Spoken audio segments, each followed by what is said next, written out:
The singles table was positioned directly beside the kitchen service doors at the Fairmont Estate, where my sister Rebecca's wedding reception sparkled with imported roses and crystal chandeliers.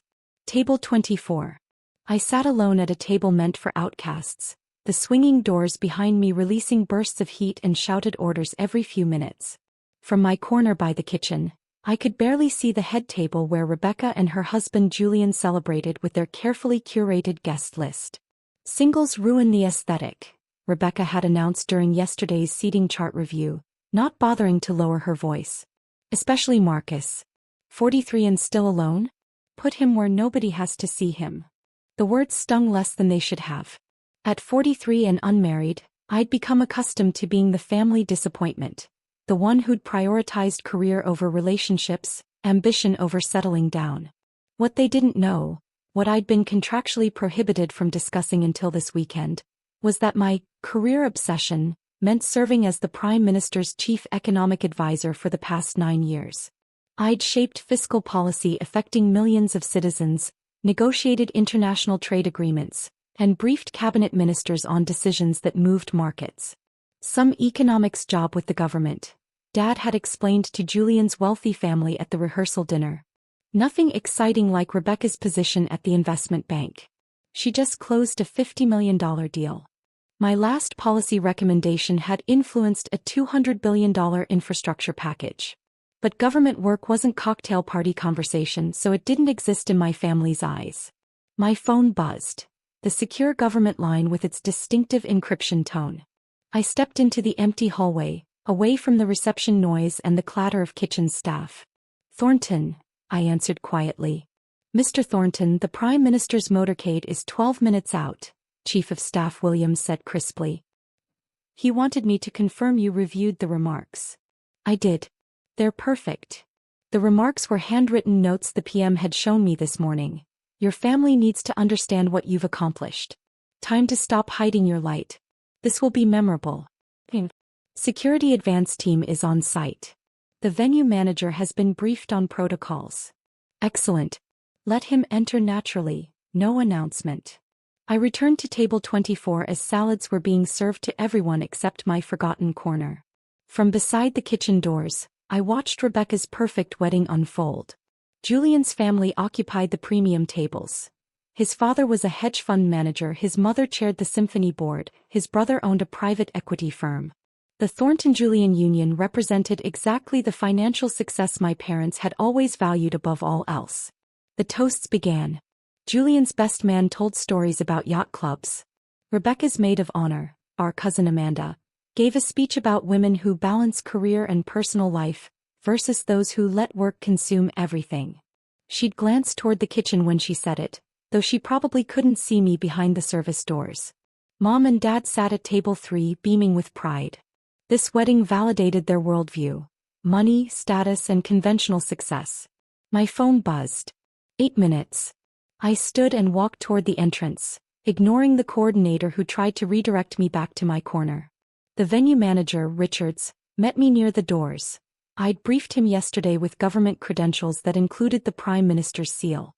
Security detail is positioned, Mr. Thornton, he whispered, his voice shaking. I still cannot believe the Prime Minister is actually coming to this wedding. He specifically wanted to attend. I watched through the windows as 4 black vehicles pulled up, followed by the official state car with government flags. Richards, no formal announcement. Let him enter on his own. You want the Prime Minister to just walk in unannounced? He insisted. The protection officers entered first. Elite security, discreet but unmistakably professional. Then Prime Minister Lawrence Harrison appeared in the doorway.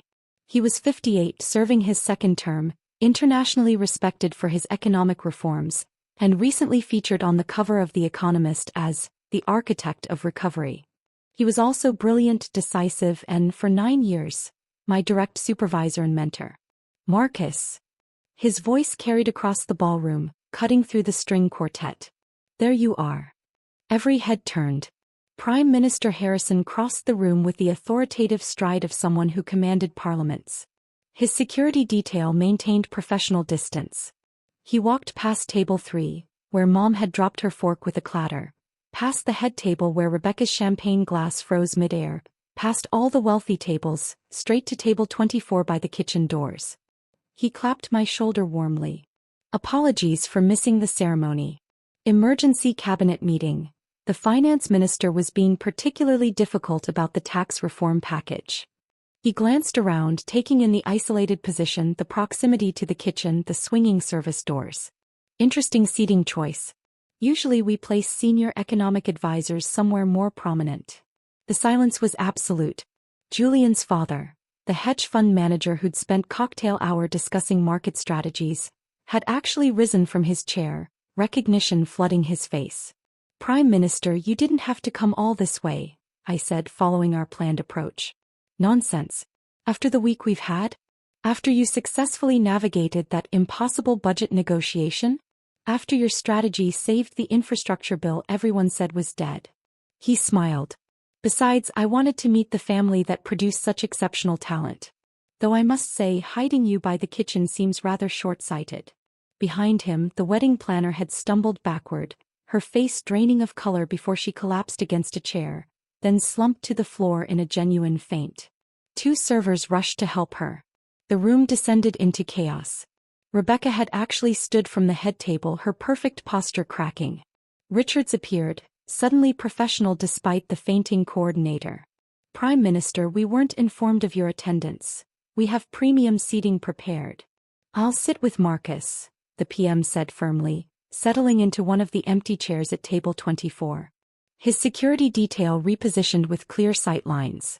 "Though perhaps you could bring champagne that matches what you're serving at the main tables? What you've provided back here is noticeably inferior." Julian had descended from the head table, Rebecca trailing behind, both moving like they were approaching the edge of a cliff. "Marcus, you never mentioned you worked with, that you knew." "You never asked about my work," I said evenly. "You called it boring government bureaucracy. You stopped inquiring about my career years ago because you assumed it was insignificant compared to investment banking." "We should have been informed," Julian's mother interjected, having rushed over with barely contained panic. "If we'd known the Prime Minister was attending." "I'm not attending as Prime Minister," Lawrence Harrison said coolly. "I'm here as Marcus's colleague and friend. I came because he mentioned his sister's wedding and I wanted to support him." He paused with precision. "I wanted to meet the family that somehow decided he belonged by the kitchen doors." Julian's hedge fund father had gone pale. As someone who monitored economic policy for investment decisions, he understood exactly who was sitting at table 24 and what it meant. Dad had pushed through the growing crowd, Mom right behind him, both looking utterly lost. "Marcus, son, we had no idea your position was so senior. You never explained." "I tried to explain. Multiple times. You changed the subject or compared my salary unfavorably to Rebecca's. You measured success in immediate income rather than long-term impact." Mom's makeup was beginning to streak. "But if we'd known you worked directly with the Prime Minister." "That's the problem, Mom. My work had value before the PM walked in. It had value when I was drafting policy at midnight. It had value when I was negotiating agreements that created thousands of jobs. But you only recognize it now because someone you've seen on television is validating it." Prime Minister Harrison stood, commanding the room's attention effortlessly. "Marcus Thornton is one of the finest economic minds this government has employed in my 30 years of public service. His analysis shaped our pandemic response. His forecasting prevented what could have been catastrophic policy mistakes. His negotiation skills resolved budget deadlocks that had paralyzed Parliament." He turned to Rebecca, his expression sharp. "Your brother's economic framework is being studied by 6 other nations as a model for fiscal reform. But I suppose that's less impressive than closing investment deals." Rebecca's bouquet was trembling visibly in her hands, rose petals scattering onto the floor. Phones had appeared throughout the ballroom. The Prime Minister at a private wedding was already trending. News outlets were scrambling. Rebecca's society wedding was transforming into a viral story about family dynamics and dismissal. Amanda, the cousin who'd made the work-consuming everything comment, approached with visible uncertainty. "Marcus, I didn't realize you worked at such a high level. You never talked about it." "I couldn't discuss most of my work publicly," the Prime Minister interjected. Marcus holds security clearances that prohibit sharing details. His discretion is one of his greatest assets. But his family could have shown interest. Could have asked meaningful questions. Could have respected his choices without understanding every detail. Julian's brother, the private equity owner, was frantically typing on his phone, probably realizing he'd just witnessed something significant for both news and markets. Richards had arranged proper seating, moving us from beside the kitchen to a table near the windows. But the optics were clear. They'd hidden me with the service entrance and the Prime Minister had found me there. The wedding photographer was capturing everything, the footage already showing up on social media. The narrative was writing itself. Family dismisses government advisor, gets publicly corrected by nation's leader. Julian's mother attempted damage control. Prime Minister, we're hosting a charity gala next quarter. We'd be honored if you'd consider attending. I don't attend events hosted by people who treat their family members as embarrassments, Harrison said pleasantly but firmly. Though I appreciate the invitation. The room had descended into barely controlled chaos. Guests clustered around phones, discovering policy papers and government press releases with my name. Julian's financial contacts were reassessing everything.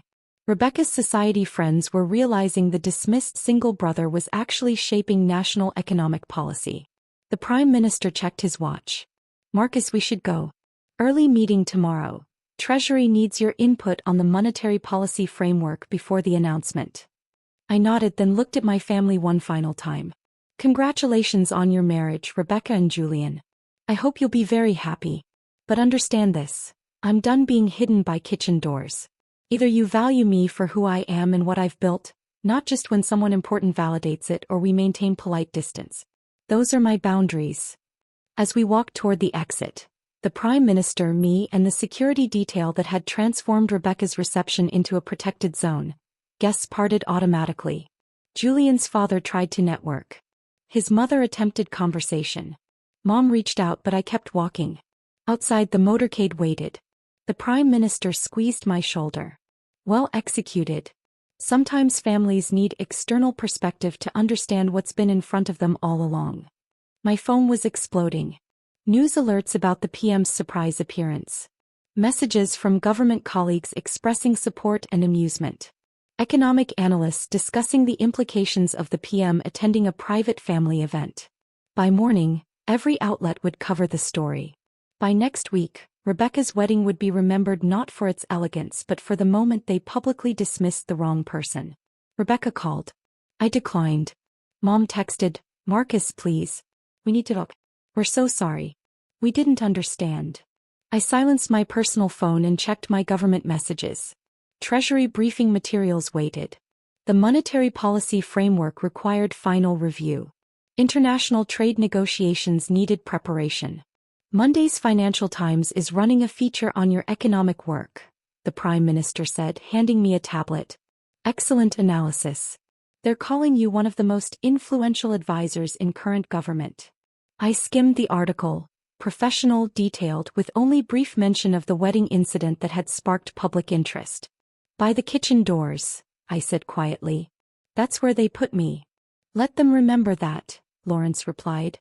While they worried about aesthetic seating charts, you were shaping economic policy. While they dismissed government work, you were protecting millions of jobs.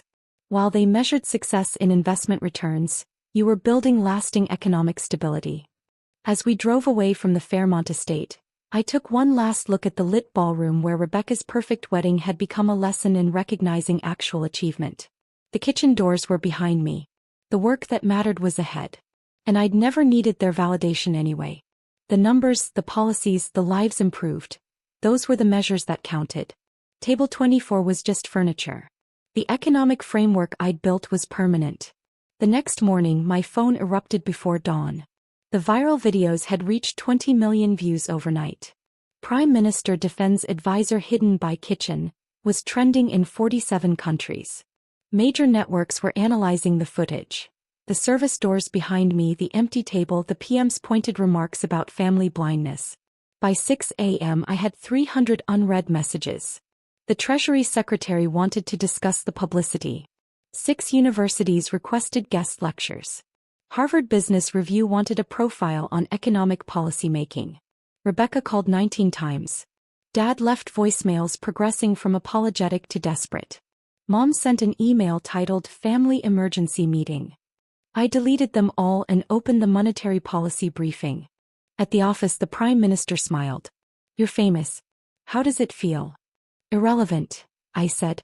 "The work matters, not the attention."